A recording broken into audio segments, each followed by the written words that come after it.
on this altar again. Release the river and send the rush of your wind. And our hearts are ready, and we will wait. So Father, open the heavens and release your rain. Release your, and we need a downpour of your presence again. Let it flow like a fountain. May the well spring up again.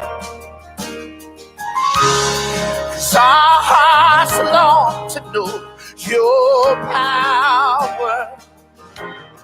Oh, let us see your signs and wonders. So release your rain. Pour it out. Pour it out and release your rain. Oh, pour it out. Pour it out. Say, release your rain. If that's your prayer tonight, say, pour it out. Pour it out. Pour it out. Release your rain.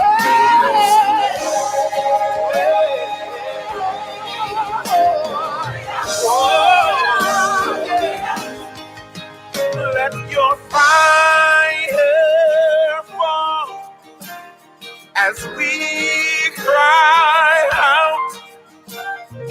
Open the heavens and Lord, release your rain. Send your power down as we cry out. Open the heavens and Lord, release your rain.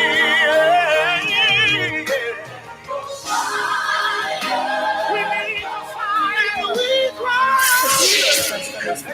Are not necessarily the views of the Glory 980 AM, the Glory Media Group LLC, WDDO AM, its staff, management, or advertisers, but are the views and opinions of the participants of the broadcast.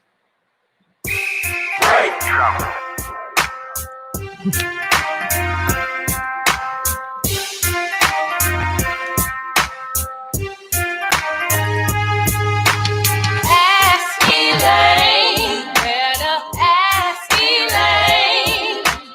Ask Elaine, better ask Elaine. Ask Elaine, better ask Elaine. Ask Elaine, better ask Elaine.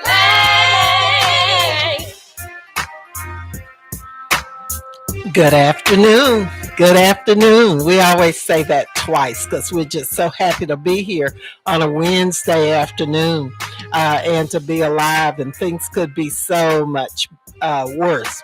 So we want to welcome you here to another edition of Ask Elaine. Remember, not only can you get us on WDDO, the Glory 980 AM, but you can also join us live on Facebook. So if you have the app, The Glory, go ahead and get that on your phone, and you can view this program every week. We want to thank you for tuning in, because you could be doing a whole lot of other things other than listening to some other folks talk about different topics at 3 p.m. on Wednesday, on a cold Wednesday too. But we're not going to complain, because you need all the seasons, don't you, Herbert? You need all of it. Absolutely. Need all of it. We want to welcome our special guest, who is none other than Mr. Herbert Denard. He's a longtime civil rights leader in this community, my good friend of over 40 40 years. How about 50? Yeah, hey, How about let's 50? leave it at 40. 40 is good enough. That establishes longevity. So let's just leave it at that. A longtime friend, we were classmates out at what was then Macon Junior College, brand new school. We were in the first group of students, black students, to attend Macon Junior College, which is now Middle Georgia State University, a full 4-year university. And we were very proud of the things that we were able to do.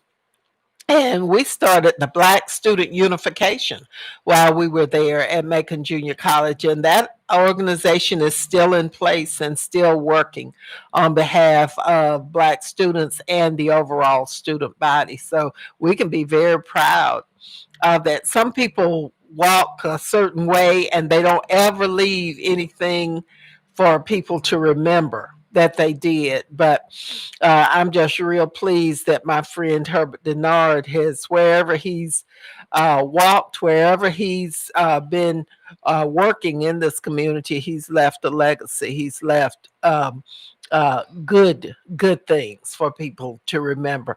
Not only that, but he's the founder and the former publisher of the Georgia Informer, which is now the Middle Georgia Informer. It publishes every month.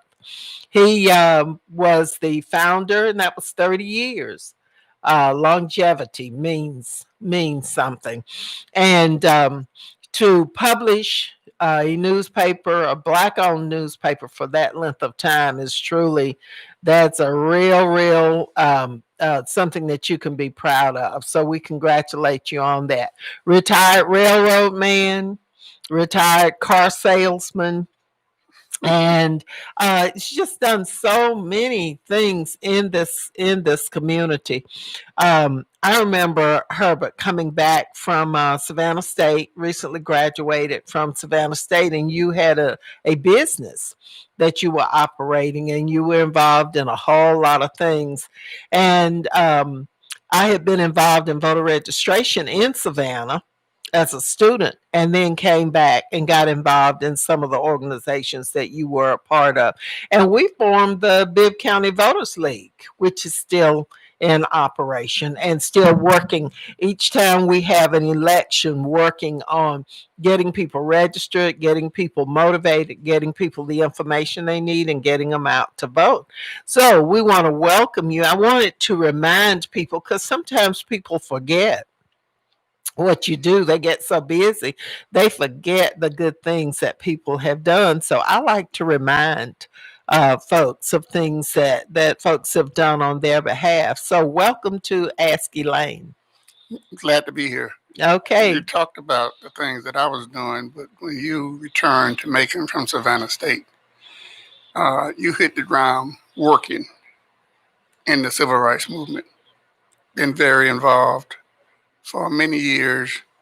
Almost got arrested registering voters. We sure did, didn't we? Registering people to vote. Can you imagine that? Right. And some of the people, the person that was over the voters registration department, what do they call it? The Board of Elections. The Board of Elections. Uh-huh. It was such a hard task to get people registered, and he fought us. The guy that was over it fought us tooth and nail, everything, and tried to arrest us. Elaine is tough and Elaine is smart, and I'm glad you're back.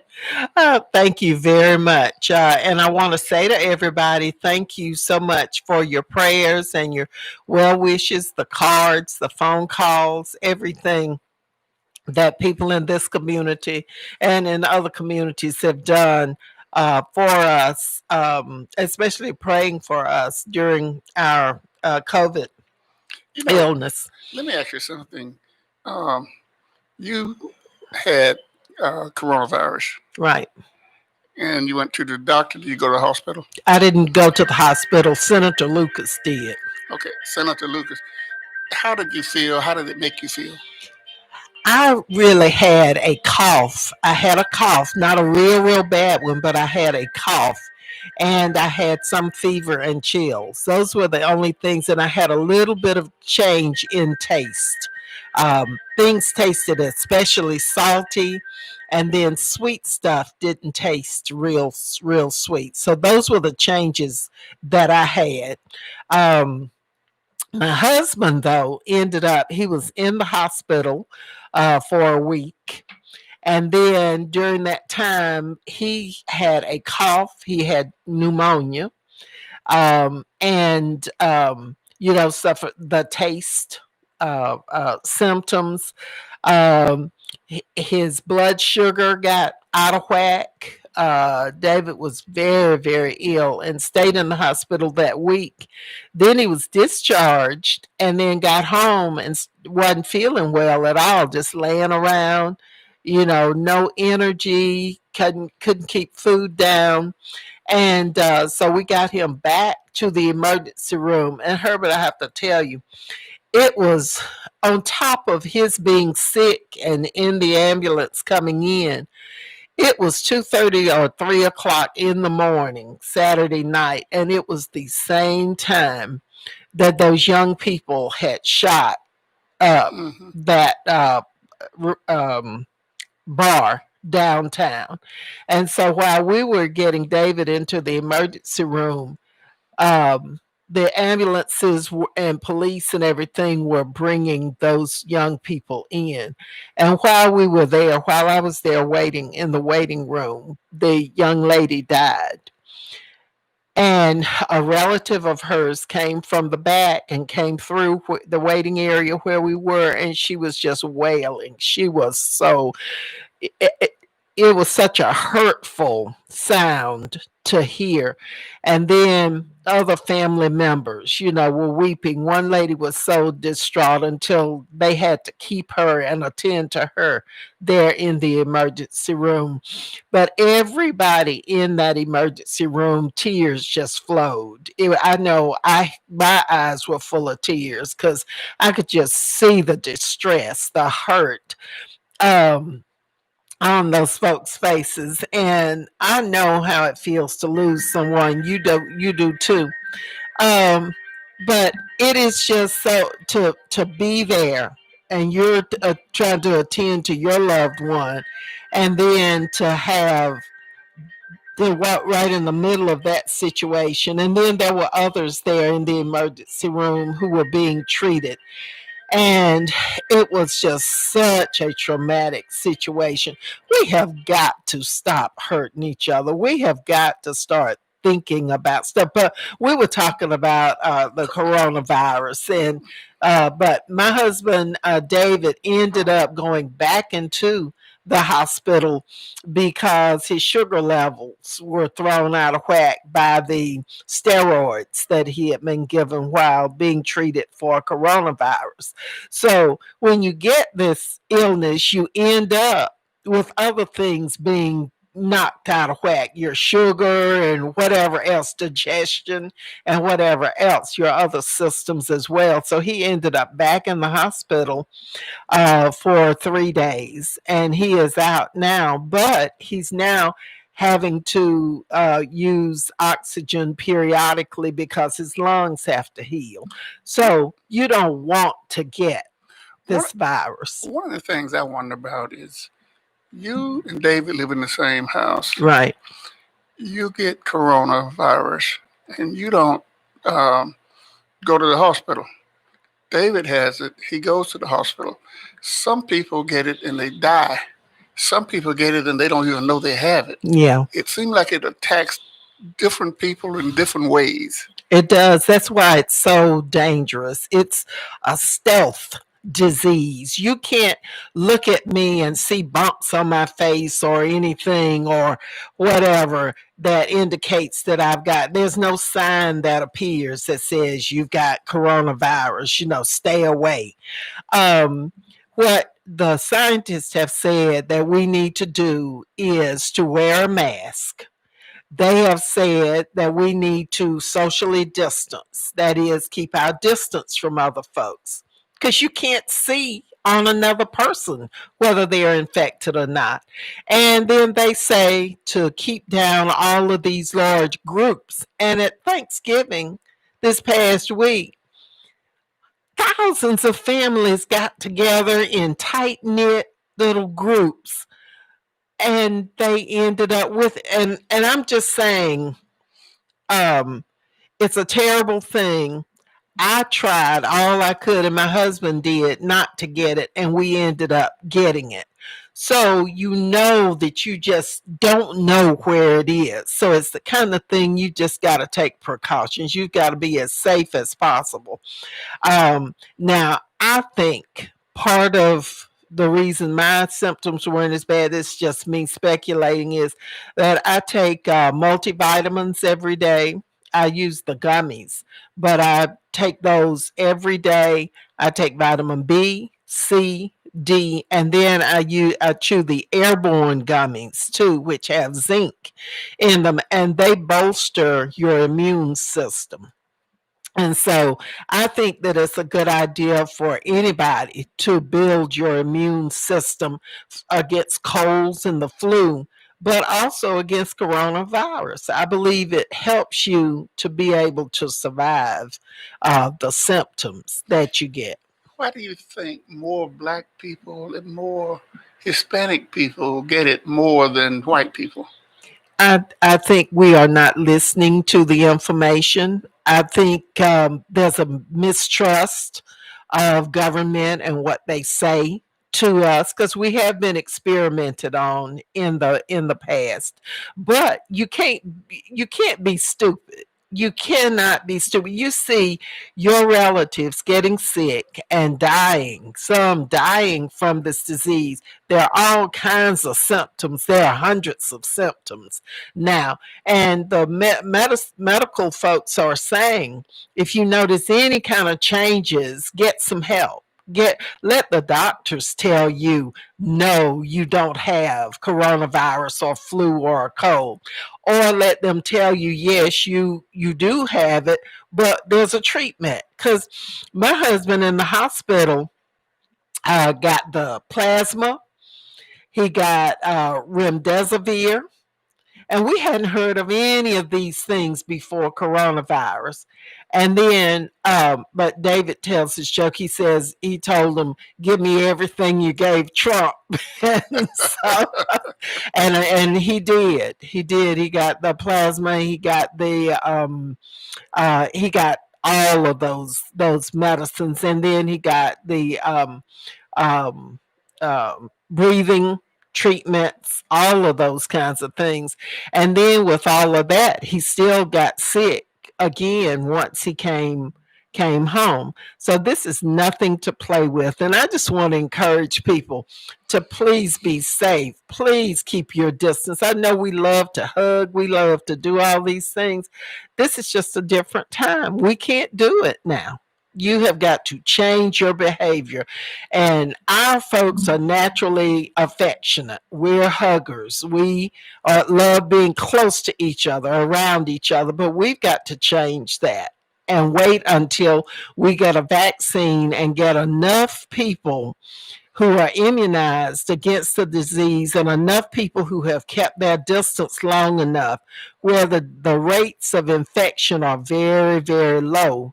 And then we can slowly, gradually go back, I think, to a fairly what we think of as normal. I don't think we'll ever, Herbert, be able to go back to what we see, what we think of as normal. I don't ever think we'll be able to get back to that point again. So you think this is the new normal? I think this is the new normal. I think people are going to, because there's a virus out there forming now to attack us again. Because this came from somewhere. And so it was forming over time and things changing. And we ended up, it got to a point where people were infected with it. And look at what we're having to do and how many people we're losing. But I do have hope that with this new administration, with the Biden administration, I don't care who says anything about who they think is president or is not, Joe Biden's going to be sworn in on January 20th. And I've already offered to go and help Trump to move. He and all of his old ugly children. I have agreed. I know they don't need my help, but they're gonna get on up out of the White House. They're getting out of there.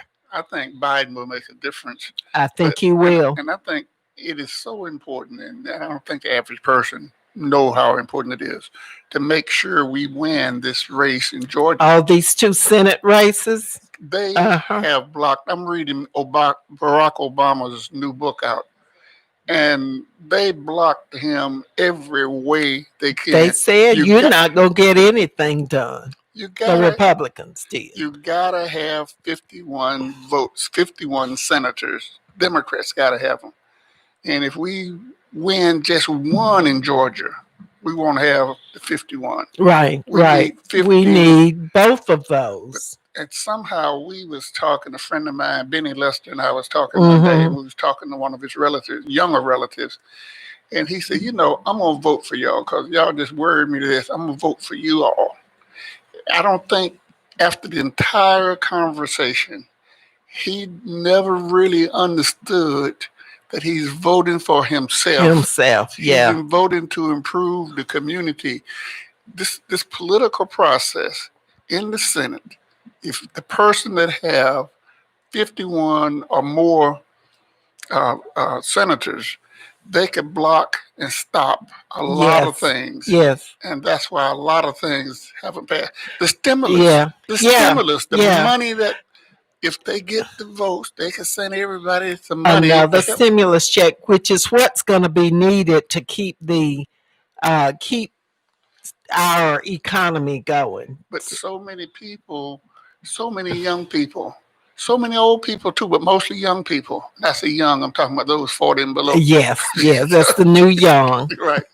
If so many don't vote and they don't know, they don't really understand the power of the vote. Right. And they just think it's some old folks talking about voting. Well, really don't make we talk all the time about this stuff. I don't know what it's going to take, but I'm happy that there are a lot of younger folks now who have gotten the message and who are carrying that message. And hopefully it will get to all of these other younger folks because the voting among young people did increase. We were very, very pleased at the increase, but now we've gone on back home and gone to sleep. We've forgotten that our senators, who's in there, whether Democrats or Republicans, whether they determine whether we will be able to have student loans forgiven. Right. And that's going to help a whole lot of young folks that with student loan debt. They can't do anything now because they're trying to pay student loans back. If you have the Republicans, that is not an agenda of that. That's not an item that's important to them. The only thing that's important to Republicans is giving more money to those folks who already have it and keeping power. They don't care how they keep. You see, the president's getting ready to pardon himself and all of his ugly children. Grown children, getting ready to pardon all of them. Now, if you haven't committed a crime, why are you going to pardon anybody? We all know the president is guilty of sin. Mm-hmm. We have heard what he has said. We know that he is no good. Mm-hmm. This is something that we know. Yeah. But somehow, our people, young people, we don't vote like we ought to vote, and we could do it so easily. You could have write-in votes.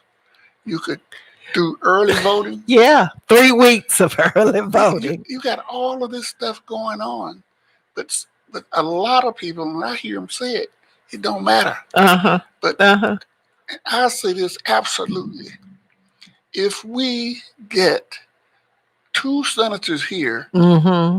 Everybody's going to be getting a stimulus check. That's exactly right. And probably around February. By February. But if we don't get, we're talking about $1,000 or more. But if we don't, the Republicans believe in giving money to the rich. That's right. And the reason Make the rich richer. The reason they believe that, they want it because they give them so much money when they're campaigning. Mm-hmm. They put so Mm-hmm. much money in there, so they want to give the rich. They've tried this trickle down economics so many times, and every time they do It doesn't work.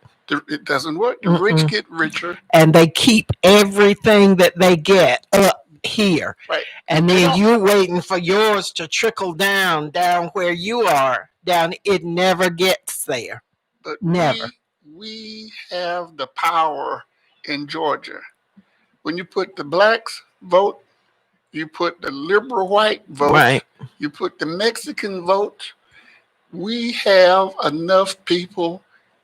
Stacey Abrams proved that. Yes, she did. We have enough votes to win. But if we stay home and give up all kind of excuses, you will not get a check. No. And you will continue to talk about, well, my vote didn't matter. No, your vote does not matter if you don't cast it. But if you cast it, it's gonna make a difference.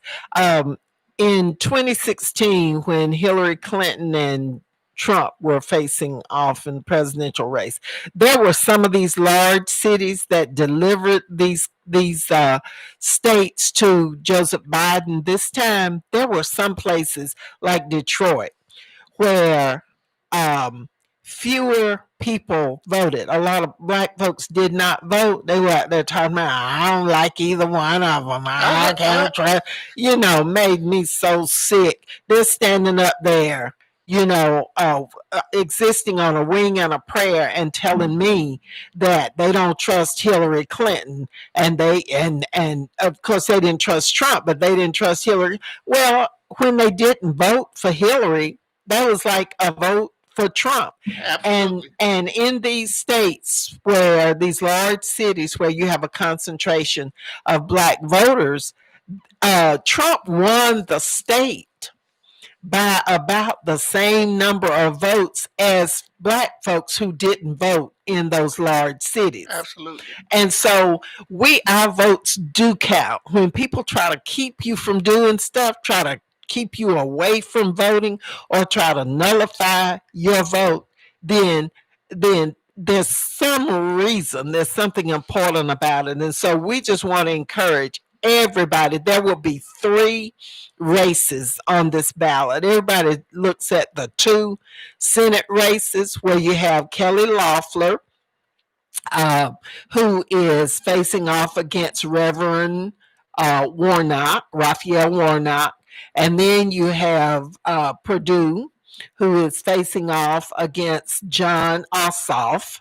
But there's a 3rd race, and that one is for a runoff for the Public Service Commission. Lauren Bubba McDonald, a Republican, is facing off against Mr. Blackman. And I believe he's from Savannah. But there are 3 races, and the party will be indicated beside the name. Democrat. So you fill in the bubble, or if you're voting in person, you fill in, you press that box beside that name for the Democrats. And that will mean an awful lot to those candidates. Let me say this. Martin Luther King, one of the most admired person in the country altogether. Mm-hmm. Black people trusted him. Yeah. He was interested in people voting. He fought to open the door. John Lewis and Jose Williams, they fought. Jimmy Lee Jackson, Schroeder Goodman, and Cheney, they died. You think, for the people out there, you think all of these people, Martin King, Joe Lowry, John Lewis, all of these people was fighting for this because it don't make a difference? And you that's saying it don't make a difference, you sitting there and saying all of these great people fighting to getting us to vote. All of these white people back in the day fighting for us not to vote. Even now, they're coming up with all kind of schemes not to vote. Trump wants to throw out all the black votes. Right. And then the average citizen sitting down there and saying, my vote don't count, I'm not going. Yeah. The logic doesn't make sense. None at all. And so we need to turn out in numbers. Huge numbers. Everybody who voted before and then some more. And by the way, if you are not registered, you still have until December the 7th to register, and then you can vote in January. All those folks who voted in November can vote in the runoff election.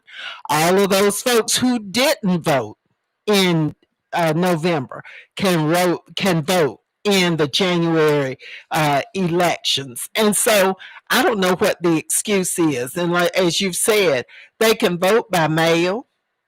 You can vote by mail. You can vote early vote.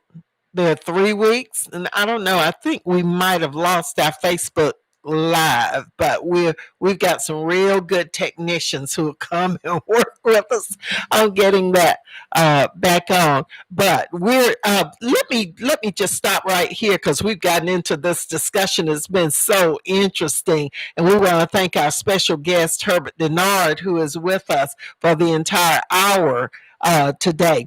But you've tuned in to Ask Elaine. This is your talk and information program. We're here on WDDO every Wednesday from 3 until 4. This is the glory, and we just applaud the station for providing us another avenue to get this news and information out. We are just so happy about that. If somebody want to call in, give them the number. If someone wants to call 478-250-1444. Let me give that number again, 478-250-1444. And let's say again how pleased we are that Senator Lucas is doing better, and to all of those folks who are dealing with this coronavirus pandemic. Pandemic means it's all over the world, and it's just wreaking havoc on all of our families. So we want to send special prayers and wishes for recovery to all of those families, but especially our Macon families that are dealing with it. We've got some very good friends, Mr. Darrell Howard, and we want to send some special get on up out of there wishes to him, because we understand that he is improving, and we want to say to him and his family that we wish him all the best, and we look forward to him getting back involved in the community as he always has been. But this is for everybody who's suffering with this. This is no plaything. Darrell Howard, salesman at Riverside Ford, a good guy, very much involved in the community. He has it. Mm-hmm. And he told me the other day when I talked to him that this is nothing to play with. Mm-hmm. And although he's rid of the coronavirus, it ran havoc through his body, and he's in rehab right now. Mm-hmm. I always went to buy a car from Darrell Howard. Whenever I was buying a car, I looked for a black salesman. Yeah. Because a lot of them were struggling. Mm-hmm. And because I sold cars once, and I know the struggle is in it. So if places, people like Darrell, and there's a lot of other salesmen in there, if you can talk to them when you go buy a car, you got to help each other. We really do. We really do have to do that. And there's nothing racist about that. People want to call you, want to stop you from doing what's right by saying, oh, that's racist. That's right. There's nothing racist about that. That's just you making a choice of who you want to. Nobody can tell anybody where to spend their money, who to patronize, who to help. But you know that our community needs that help. Mm-hmm. And so why not support Black businesses? We want a discount. We go into black businesses, or we have a black salesperson, or I mean, advertising at this station. We want a discount. We want stuff almost free. It doesn't. You cannot operate that way. You know, I remember when Henry Ficklin, Robert Brown, Leroy Thomas, all of us had this big march downtown that we was telling the car dealerships that you gotta hire some black folks. I told Huckabee that I had worked there before, but after I left, they didn't hire anybody. I said, we coming down, and I told Dunlap Chevrolet, that's what it was called at that time. And they said, we hire who we wanna. I said, okay, we coming right by your store. If you don't have nobody out there, we're gonna be telling people not to buy there. Yeah. When we passed by that store, they had that black guy pushed up. They have them on display. But you know, a lot of our young people who are working in these stores, they don't realize that years ago that would not have been possible. That there were people, their parents, grandparents, great grandparents, put their lives out there. Because you know, you march now with Dr. King and on the King holiday and stuff, and you're just so lively and singing songs and stuff. But years ago, it was dangerous. You actually were putting yourself in danger by going against or opposing the white power structure in this community. And you know, when I first got elected on the water board 100 years ago, they had, it was about 30 or 40 years ago, I don't remember how long it was now, but they had black folks going to another restroom.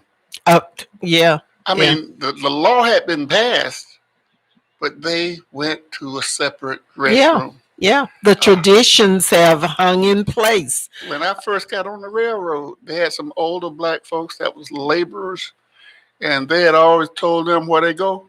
And although the laws had been passed, black folks were still going there. They had doctor's offices. They had passed the 64 Civil Rights Bill, 64 Voting Rights Act.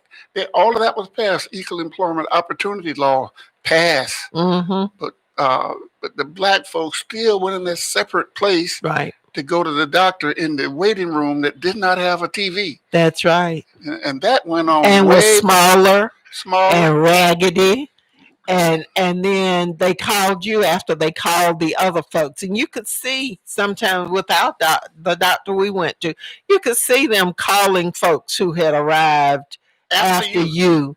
And then you're sitting there. And, you know, as children, you ask your parents questions, and they really did not at that time want to tell you you were being discriminated against, you know, but you could feel it. You could feel it. And these young folks now think that it's all over, think that it's changed. It hadn't changed. No, it hadn't changed. It has not changed at all. I remember I was living in Tweeds County at the time. This is a long time ago before I went to Buffalo.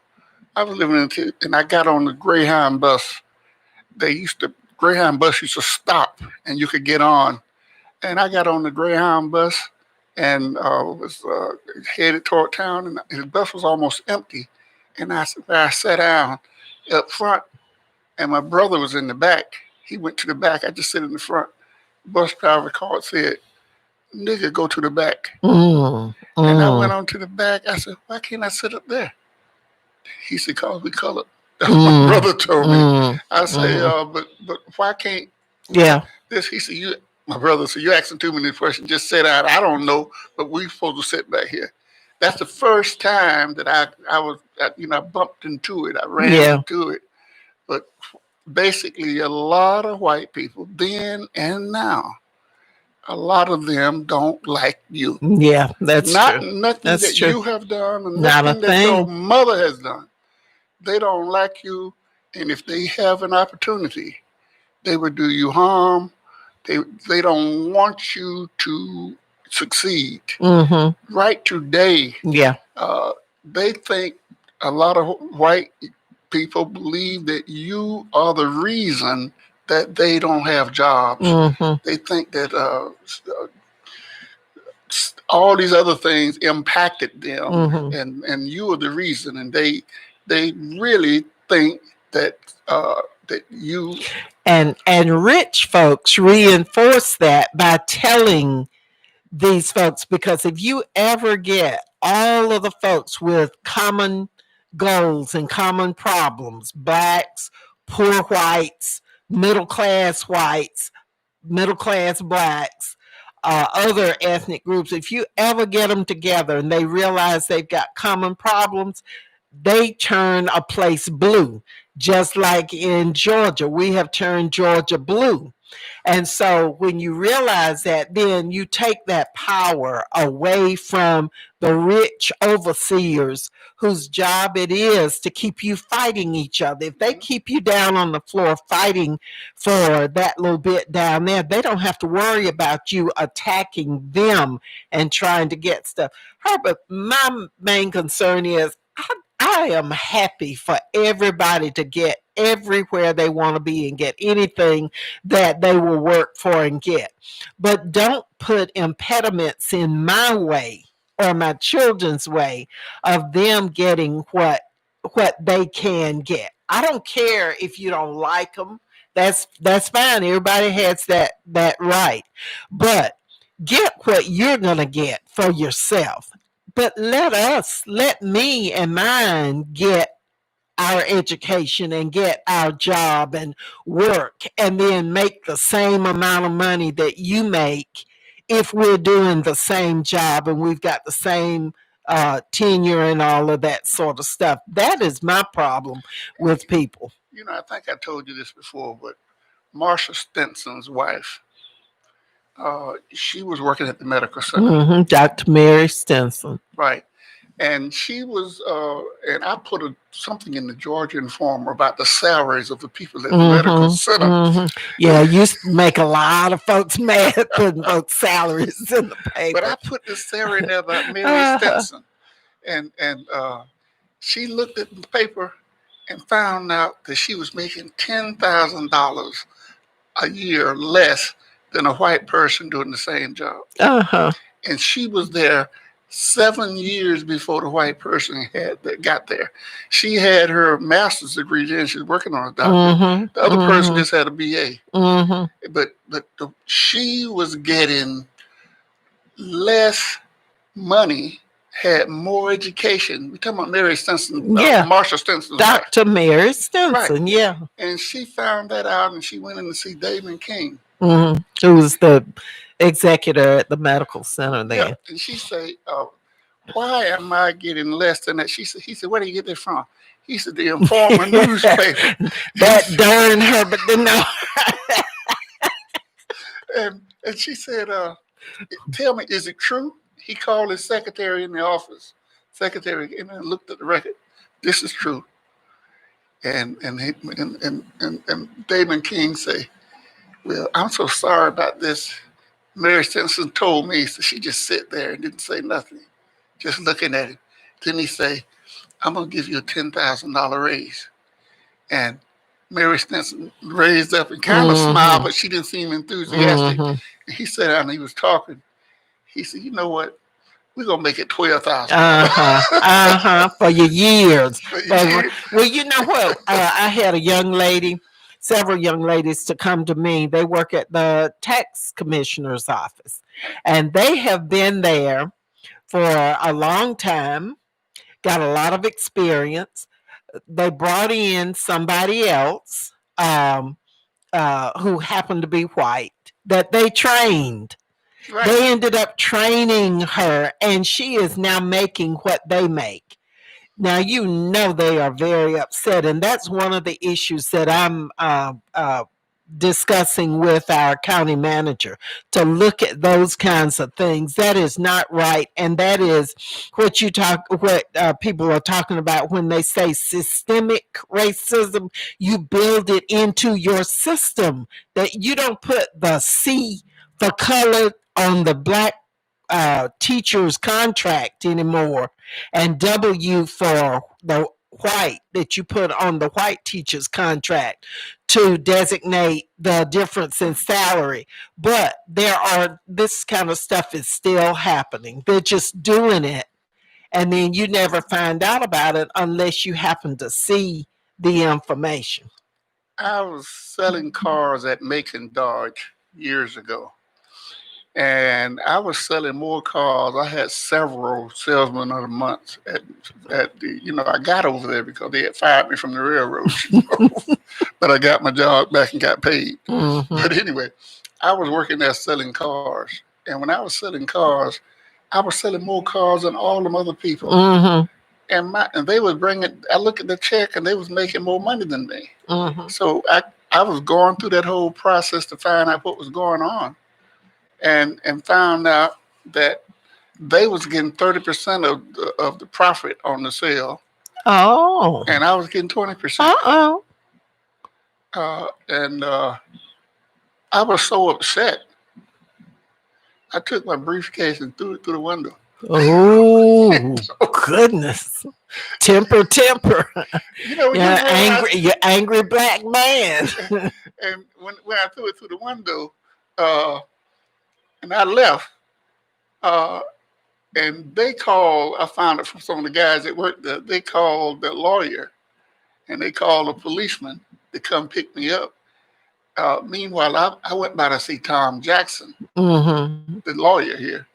And he said, you shouldn't have, now I can't file nothing against them because you have tore down this big window. Oh, my. He said, but let's just see what happened.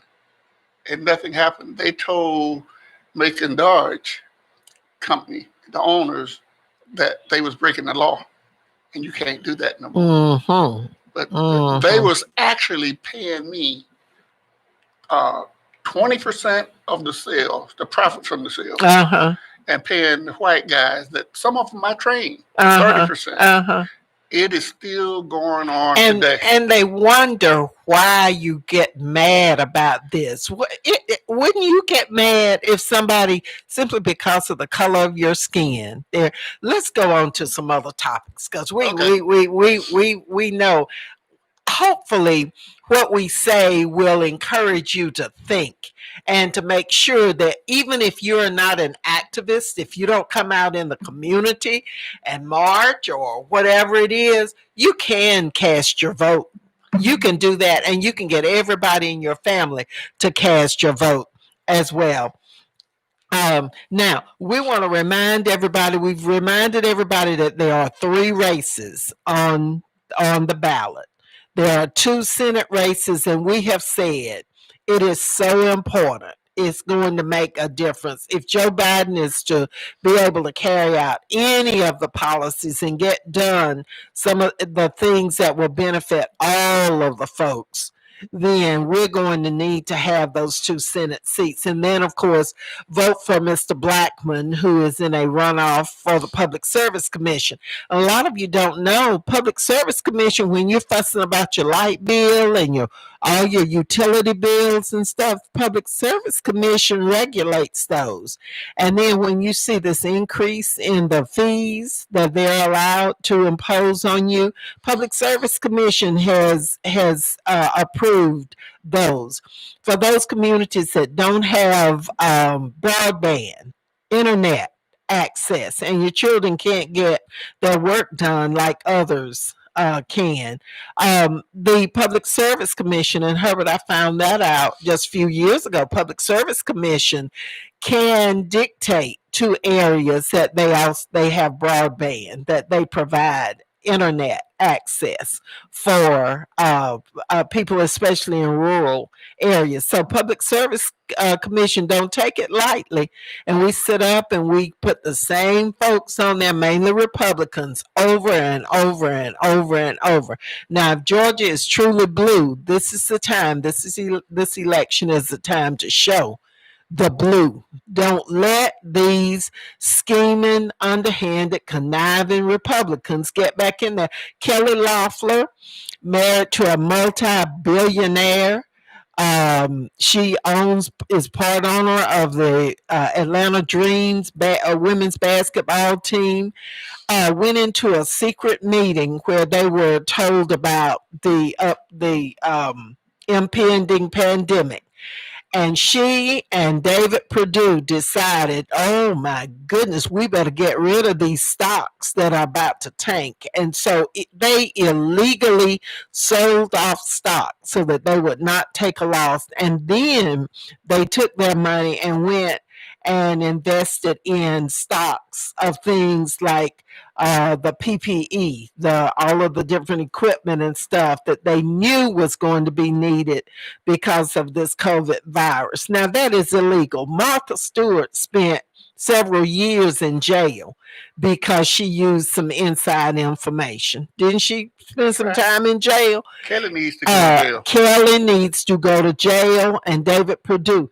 David Perdue also made a bunch of money cheating with these payday lending things. That's where he made his money. Investing and working with a payday lending thing that cheated veterans and average working people down on their luck. He cheated those folks. That's where he made his money. He also made his money paying women less than he paid the men in his businesses.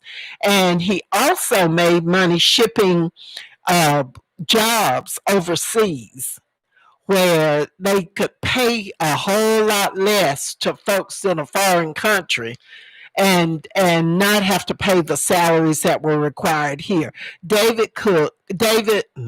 Not David Cook. No, that was our former. But David Perdue and Kelly Loeffler are crooks. They need to be in jail. So we need to go and support Reverend Raphael Warnock and John Ossoff, and we also need to support Mr. Blackman for the Public Service Commission. I am so glad you mentioned that, because believe it or not, I was thinking of two races. I didn't know. I heard about the runoff, but I wasn't thinking about it now. Yeah. So it's good. It's three people that you need to. There are three races. That's right. Three races. And it's very, very important. Yeah. That we get in there and get out and vote. Right. Now, there are some organizations that are sending out absentee applications to people. They're sending them in the mail. One organization is called, let's see, where's the name of it? I did have the name of it. But anyway, there are a couple of organizations that are sending out absentee applications. And if you have not submitted an absentee application, they even send the postage. They have an envelope with the postage on it. And all you have to do is fill it out. Even if you think you might have already filled one out, fill another one out. By the way, those of you who are wanting to call in, our call-in number is 478-250-1444. Give us a call. You've tuned in to Ask Elaine. This is your voice, Commissioner Elaine Lucas, welcoming you once again to the program. Our special guest is Mr. Herbert Denard, the one and only. And we've been giving you important information and talking about news and issues of the day. Before we run out of time, one of the organizations is America Votes. And so if you get an envelope from an organization called America Votes, that's legitimate. If you get another application from an organization called the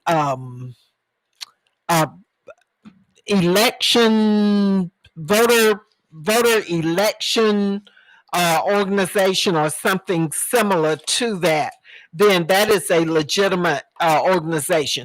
The Democratic Party of Georgia is sending out absentee applications, and the NAACP is also sending out applications. So fill them out. It's not going to hurt. Even if you fill out two, it's not going to hurt. They'll only send you one ballot. You fill out your ballot, vote, stick it back in the envelope, seal that up, then stick it back in the second envelope, take it to a drop box or mail it. I like the drop box better. I like the drop box too, and a lot of people are using the drop box. Then 3 weeks out from the election, from January 5th, there will be 3 early voting sites: the Senior Citizen Center in Carolyn Creighton Park, the Theron Ussery Center in North Macon, and then the regular voting Board of Elections, which is on Pioneer Avenue, 2525 Pioneer Avenue. So we hope that you are encouraged, that you are enthused. Pastors, You forgot about one. What's that? Elaine Huckabee Lucas. Well, I said the Senior Citizen Center. It's the Elaine H. Lucas Senior Citizen Center that we're very, very, very proud of. Very proud of. And thankful that my colleagues saw fit to name that. We are still interested in that, and we're going to continue to build senior services in the community. Now, Herbert, our time usually goes so fast, and we've talked about a lot of it. We've got a few more minutes, but I want to talk to you about some local issues that the commission has been looking at. We had 2 issues this week that we dealt with, 2 main ones that the mayor had vetoed. One was a proposal to rename the city auditorium in honor of Macon's only Black mayor, one and only, and maybe only one that we'll ever have, given the politics and the way people split up their votes and stuff. But anyway, so we voted 5-4 to approve that. Mayor Rickard vetoed that. And so last night we had a vote to override his veto, and we had 5 votes to override, but you need 6 votes to override. Who was the 5 votes? The 5 votes were Commissioner Al Tillman, Commissioner Virgil Watkins, Commissioner Larry Schlesinger, Commissioner Elaine Lucas, and Commissioner Burt Bivens. Those were the 5 who voted to rename the city auditorium in honor of Macon's first and only Black mayor, the Honorable C. Jack Ellis. We had another issue that was passed 5-4, those same 5 people, and Mayor Rickard vetoed it. It was the comprehensive civil rights legislation, which would have guaranteed that people locally can't mistreat you and discriminate against you because they don't like your color, your religion, whether you're gay or lesbian, whether you're trans, whatever it is. They can't take their personal feelings out on you and deny you service. And I thought that that was the ultimate in protection for everybody. 5 people voted for it, the same 5. Mayor Rickard vetoed it, which means that he's in favor of discrimination of 100% of his citizens, and we only had 5 votes to override. We needed 6 votes to override. Who are the people that voted to against it? The same 4 people voted against it: Scotty Shepard, Valerie Wynn, Mallory Jones, and the Joe Allen. The same one who says that he's so for kids you'll love and helping everybody and all this stuff. Well, on one side note, there was approval for the Jeffersonville Road that's being redone now. It will be named in honor of Senator David E. Lucas Sr. So that was a unanimous vote. I mean, are you saying it won't be the Jeffersonville Road? That portion that's being redone, the portion between Emory Highway and 80. That's what he worked so hard on getting. Yeah. He also got all the money for the interchange, but we found that it was already named for MIAs and POWs. But people, I thought were going to lose their mind when we were talking about possibly naming that in honor of David. He got all the money in place, and it's going to bring about more safety for this community. $600 million. But all these folks jumped up and down. They filled the chamber, all of these folks. And so when the idea of renaming Jeffersonville Road, that new portion, the portion that's being redone in honor of David, then we thought that was really good. Did Joe Allen's vote for that? Joe Allen did vote for that. Scotty Shepherd too? Scotty Shepherd was not there. He's been ill, quite ill, and they only bother him when they need his vote. They have to have his vote on something. Then they'll call him up, wake him up, call him up, and get his vote, and then let him go on back to whatever he's doing. It's your commission it's something else. This people still want to talk about consolidation, and you need to get over that and everything. But consolidation, the effects of consolidation are far reaching.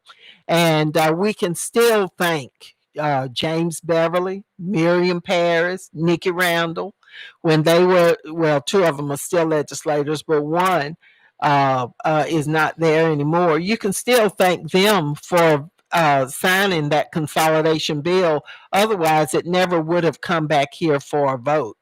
And the whole idea was to diminish Black voting strength. And indeed, it has done that, because it's reduced it, put everything together, and it reduced the overall totals of Black percentages in the electorate.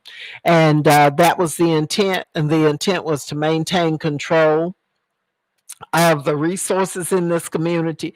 So when you got holes in your street and you got fewer services that you get, you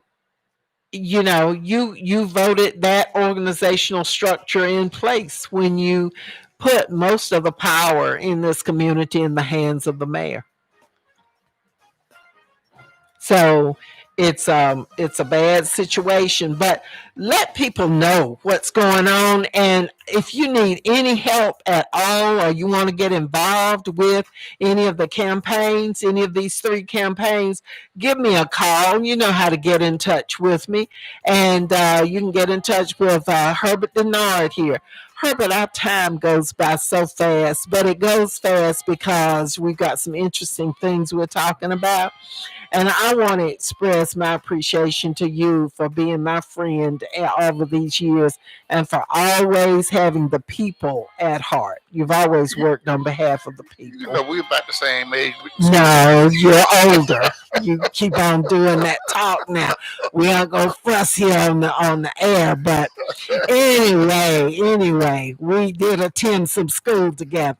Our time is up. This time goes by so fast. Thank you so much. This was a Wednesday, so you knew that we were going to be here from 3 to 4 on WDDO. So we want you to tune in. Thank you. And we want you to tune in again next Wednesday at 3 p.m. for another edition of Ask Elaine. You know what I think, Sia?